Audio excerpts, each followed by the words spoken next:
Assalamu alaikum wa rahmatullahi wa barakatuh. Mes frères et sœurs bien-aimés en islam. Mes cœurs éprouvés mais pleins d'espoir. Mes âmes en quête d'Allah. Aujourd'hui, par la permission d'Allah, nous allons passer ces 2 heures ensemble autour d'un sujet fondamental, un sujet qui résume toute notre religion, toute notre mission sur cette terre, le musulman exemplaire. Pas le musulman parfait car la perfection appartient à Allah seul mais le musulman sincère, celui qui lutte contre son ego, qui tombe parfois mais se relève toujours. Celui qui cherche réellement à ressembler au meilleur des modèles que l'humanité ait connus, notre prophète Mohammed. Allah nous a donné une boussole claire, un repère infaillible, lorsqu'il dit dans le noble Coran, Surat Al-Ahzab, verset 21. Vous avez dans le messager d'Allah un excellent modèle à suivre, pour quiconque espère en Allah et au jour dernier et invoque Allah abondamment. Ce verset n'est pas décoratif. Il n'est pas là pour être récité seulement. Il est là pour être vécu.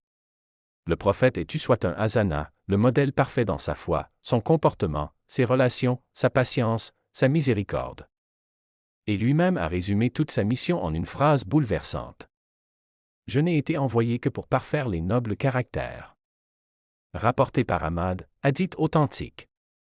Regardez, mes frères et sœurs, l'islam n'est pas seulement une suite de rites. Ce n'est pas seulement prier, jeûner, donner la zakat. Tout cela est essentiel, oui.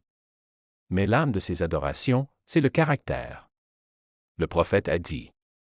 Le croyant le plus parfait dans sa foi est celui qui a le meilleur comportement.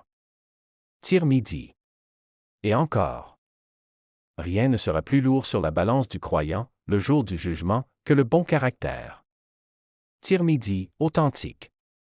Imagine un instant, le jour où tu te tiendras seul devant Allah. Tes prières seront là. Ton jeûne sera là. Tes aumônes seront là. Mais ce qui pèsera le plus lourd, ce sera ta douceur, ta sincérité, ta patience, ton honnêteté, ton pardon. Aïcha, quand on lui demanda de décrire le prophète, ne fit pas un long discours.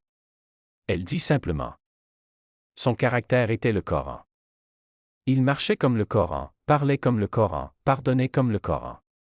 Chaque verset prenait vie à travers lui. Alors demandons-nous sincèrement, à quoi ressemble aujourd'hui le musulman exemplaire? Tout commence par la base de la base, sa relation avec Allah.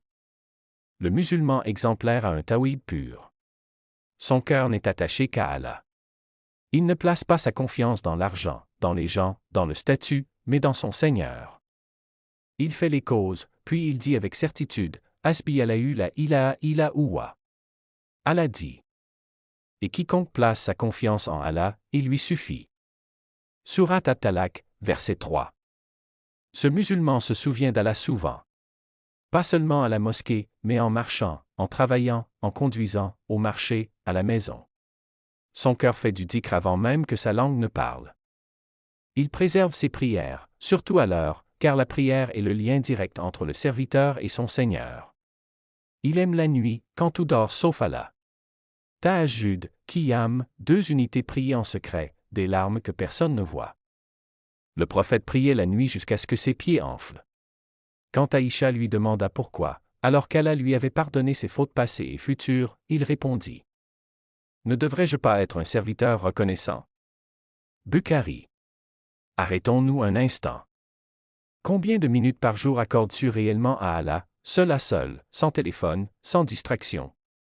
Commence petit, 5 minutes de istighfar après faire, 5 minutes de dua accent circonflexe avant de dormir. Par Allah, ton cœur changera. Ensuite vient ce qui fait la beauté visible du croyant, le bon caractère, l'akhlaq. Avant même la révélation, le prophète était surnommé à la main, le digne de confiance. Il ne mentait jamais. Sa parole était plus précieuse que l'or.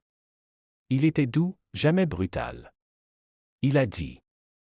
La douceur n'est présente dans une chose sans l'embellir, et elle n'est retirée d'une chose sans l'enlaidir. Muslim. À la conquête de la Mecque, au moment où il avait tout le pouvoir, face à ceux qui l'avaient insulté, chassé, torturé, il dit. Partez, vous êtes libres. Ça, c'est la grandeur. Il était humble. Il s'asseyait avec les pauvres, mangeait avec les serviteurs, réparait ses sandales, trayait ses bêtes. Allah dit.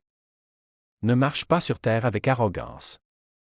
Sourate Al-Isra, verset 37. Il était patient. Jamais il ne se mettait en colère pour lui-même. Il a dit: le fort n'est pas celui qui terrasse les gens, mais celui qui se maîtrise lorsqu'il est en colère. Bukhari et Muslim. Il était généreux au point de donner même quand il n'avait rien.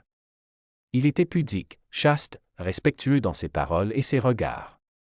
Il tenait ses promesses, rendait les dépôts, même à ses ennemis. Il a résumé le bien et le mal ainsi. Le bien, c'est le bon comportement. Et le mal, c'est ce qui trouble ton cœur et que tu détesterais que les gens sachent. Muslim. Le musulman exemplaire se reconnaît dans les petites choses.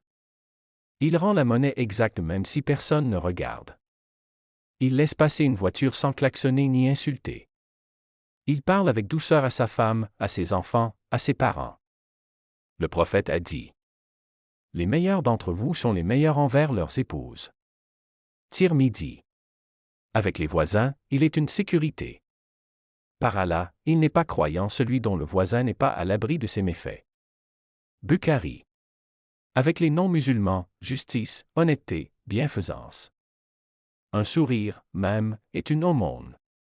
Sourire à ton frère est une sadaka. Tirmidhi. Il pardonne vite. Il ne nourrit pas la rancune. Il sait que pardonner, c'est s'élever. Le musulman exemplaire prend aussi soin de son corps, de son temps, de son utilité dans la société. Il ne gaspille pas sa vie. Il est bénéfique à la Ummah. Comme le disait l'imam Hassan al-Banna, le musulman doit avoir un corps fort, un caractère noble, une pensée cultivée, une croyance pure, un travail licite et être utile aux autres. Mes frères et sœurs, personne ne devient exemplaire du jour au lendemain.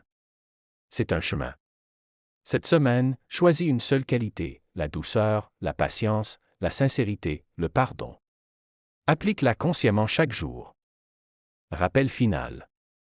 Vous avez dans le messager d'Allah un excellent modèle à suivre. Sourate 33, verset 21.